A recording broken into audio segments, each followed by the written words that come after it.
Welcome back to Commercial Breaks with Miss Education. I'm Miss Education. Yay.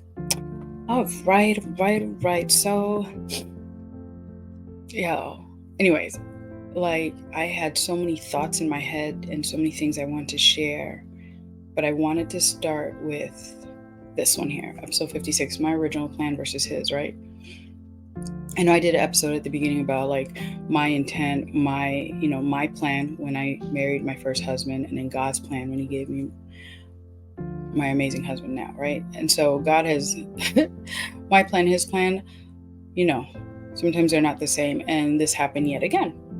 And I want to share on that before I move on before I continue with his plan. I wanted to give you my original plan. So when I first thought of this commercial break with Miss Education, this has always been on my heart to do something, but I didn't know what that thing was. And in the last 3 years in my current position, I have seen a lot of things, and I was like, that's it. This is what my commercial break with Miss Education is going to be. And I think that's why I kept the miseducation, because I was going to keep this this was going to be rooted in the school system, right? So that's why the miseducation. But that is not exactly what God had planned for me. But my original plan was to inform families about what was really going on in this system. If you live in a progressive, woke state, I was just going to give you just some heads up on what goes on behind closed doors, things that you aren't able to see. And some of you may agree with it, right? Agree with what's going on behind closed doors, and others are not going to. But I thought it was only fair that you were given the information, okay? I genuinely believe that there is a demonic woke agenda goal that the public school systems have, at least those who've signed up to this wokeness. What is wokeness? I had a definition in my head, and I've looked it up. You know what? And I'm going to go on a different level. It's a spiritual blindness is what wokeness is.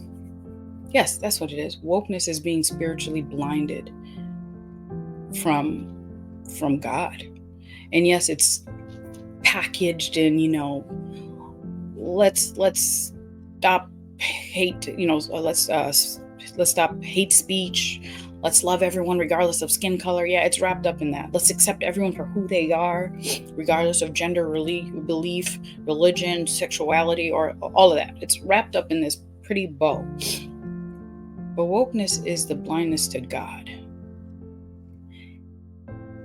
And the last 3 years have been eye-opening, because prior to my role these last 3 years, I was wokish, right? I co-signed with some of these. I was led down these paths, and I didn't see a problem with it. I'll give you examples. I would attend, solidarity with my friends. I would attend the Pride Parade in Boston. And the first time I went, I know that I believe that homosexuality is a sin. I love the sinner. I understand now, right, that it is a demonic entity. It's a spirit living within us that makes us do these things. But when I went, I remember going to my first Pride Parade. I've gone twice, I think. And after the second time, I was like, I can't do this anymore. Just the things that I saw, I was like, this isn't natural. Forget it's not godly. It's just not normal. There's no class. And again, I'm not saying everyone there was classless, but I was just seeing, men in Speedos rubbing up on each other. And that's your thing. But we're in public, I thought that was inappropriate-ish. No, just inappropriate, no-ish. Just a lot, even regardless if you were heterosexual, right? Even in a heterosexual situation, there was just a lot of, it was just this close away from sex. It was just very, I don't know. It wasn't right. You know what I mean? I wasn't supposed to see that. People aren't supposed to see that. Things like that need to happen in the privacy of your bedroom. Like, looking that way is something you do in the mirror in the bathroom, or if you're going to get paid. You know what I mean? Like, if you got your own page. It was just and it reminded me, I was like, this is Sodom and Gomorrah. It was just unholy. That's what it was. It was unholy. And I couldn't believe that this was something that happened, right? That was happening. Anyways, I'm trying to explain. For the first time, I just went back to that moment, right? But this part of me in my wokishness a few years ago, right? In 2021, I think I co-signed with the Black Lives Matter because it was what I think I was supposed to do, especially since I had been named the state teacher of the year. And, I even went to a silent march protesting, and I only went. First of all, I don't do large groups protests. I don't do any of that, but I only went because it was my former student organized the largest peaceful protest in the city. So I went to support,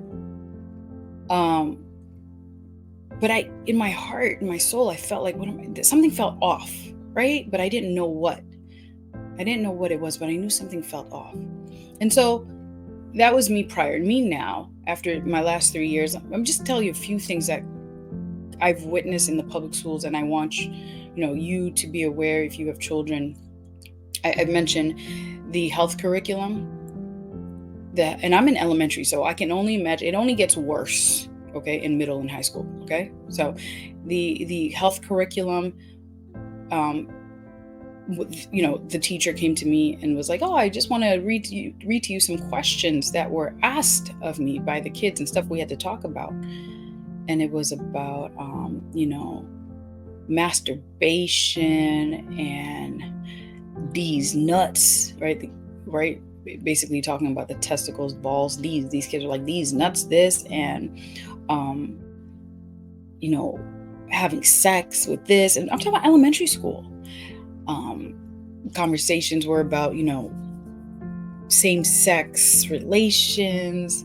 And one kid, because in one of the classes, a kid was always acting up, so he got sent to my office. And the kid just basically said, these conversations are so uncomfortable, we don't know what to do with them, so we act up.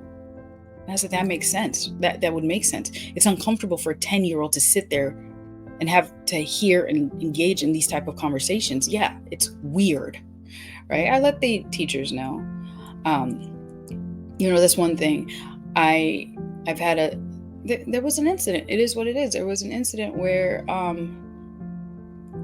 adults went to children and they were promoting this club, this in-school lunch bunch club. And the club, it was advertised as, arts and crafts and activities, and you don't have to go, but you also don't have to tell your parents if you want to go. No one has to know that you've signed up, and you don't need parent permission, but you guys, it's a fun arts and craft. And by the way, the name of it is LGBTQ plus, or no, yes, I think it was that, or they said Rainbow Club. Either way, that's how it was advertised to the kids. And like young children who have nothing to hide, they went home and told their parents, and they were excited about this club. Parents were like, oh, no, what? That's a problem. Because I can tell you, in most clubs, children I'm not even allowed to give a child a piece of candy without parental permission. How then can my child, my minor, my elementary school baby be allowed to join a sexuality club without my permission, without my knowledge? There are no other clubs in school that my child can join without my permission. Well, there are ways around that. Because if it's named a club, then I do need your permission. And I'm speaking as a school, I do need your permission, parent. But if I name it something else, like, I don't know, Alliance, instead of Rainbow Club, Rainbow Alliance, I then don't need your permission. And I am allowed to have your child come in and color in the Rainbow Club, right? Because that's what we're doing. We're just in a club to color. The argument was presented to me because I was against it. The argument was presented to me that, well, there are kids who, this is the only safe space they have, and that without it, they might hurt themselves. And so, better to have a dead son than better to have a living son than a dead daughter, or whatever, better for them to be trans than dead. And I hear that. And so then my question was to the adults, I said, who in this building is in that deep, or that in a serious state, in that serious of a state? I'm not saying this correctly, but which child do we know who's currently in that position? Because if they are, then our duty is to tell a parent or tell a professional, like a psychiatrist, a doctor, get help. Our duty is not to put this kid in a rainbow club. None of us here are professionals in that sense, right? This is not what we're trying to teach: math, English, social studies. Let's keep it to basic. I'm not here to deal with your sexuality. And these are arguments that, have been presented, and I push back. Funny enough, you can't make this up. We had a meeting, and one of the adults came in, started crying about, they were attacking us. This is after the parent said that they had a problem, they wanted to meet. They're attacking us. Why are they attacking us? And I had to say, who's us? Who's being attacked right now? This has nothing to do with you as a parent. And in the room, I'll be, disclosure, in the room, I was the only heterosexual Christian adult in the room. Actually, I was also the only parent. I was the only heterosexual parent Christian in the room. And these are decisions that are being made all the time. And I tell you, for the first time, I've heard about these kind of things, that they have these meetings, and, everyone's like, oh, those are extreme cases. I tell you, I got goosebumps while listening to the adults talk about this, because I felt like I was sitting in the council of demons as we were plotting to get to take these kids, when our job is to teach math, English, reading, science, social studies. And that's when I realized, one of the reasons I realized I had to get out of there, because I don't want to be in the council of demons. There was a demonic spirit in that room, and I witnessed it, and I couldn't believe it. It was shocking. Some of the things that I have it here, but I don't have time because my minutes are running out, and I want to keep this under 15. The second graders were taking a test, and one of the little girls had to be in my room as she was taking the test, and she's struggling. Granted, she struggles with school, but she was struggling with this test. So I took it and I looked at it and I read it. I said, let me read the story to you and see if you could just answer the questions. And when I read the story, I was confused on so many levels, because here's what it was. Okay, this might be over 15. I'm sorry. This is what the question, the story, basically was about a young boy. No, it was a black boy and his mom. Okay, I'm assuming black. I think his name was like Tyrone. Okay, so a black boy and his mom. And they were watching something on TV where two nations there was something in the news where two nations are arguing or having a fight, dispute. And the story talks about how the UN comes in, and the UN is this peacemaker, and the UN will decide which state, which country is correct, and they will solve the problem, and the UN's the answer. So that's what the article was about, and the kids had to answer questions, based on the text. What is one way to solve conflict? right? And in the text, they also mention how the mom and the child were talking about how this is similar to like when two kids have a problem and the teacher steps in, and the teacher in this case is like the UN, right? And on the surface, it's like, oh, okay, whatever. But then I read it again and I'm like, wait a minute, we're talking about these were 7-year-olds. I'm telling you, 7-year-olds. And I'm like, in what world does any 7-year-old, okay, there's some, exceptions, but the average 7-year-old does not care about the UN. So why would you make a reading passage about the UN, which is not interesting? You want to keep the focus of the child. If the goal of the test was to find about reading comprehension, why not give something that the child is interested in, something age appropriate?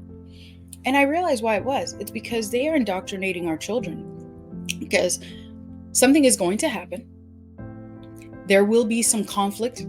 There will be some conflict in our world where countries are going to go against each other. And they're training these woke activists, these babies. They're programming them to be ready to side with whatever side the UN says. So if the UN says, between Ukraine and Russia, let's go Russia, then these kids, they're like, oh, the UN is right, go Russia. If the UN's like Israel, Palestine, whichever one they choose, kids are like, yeah, UN said, so we do.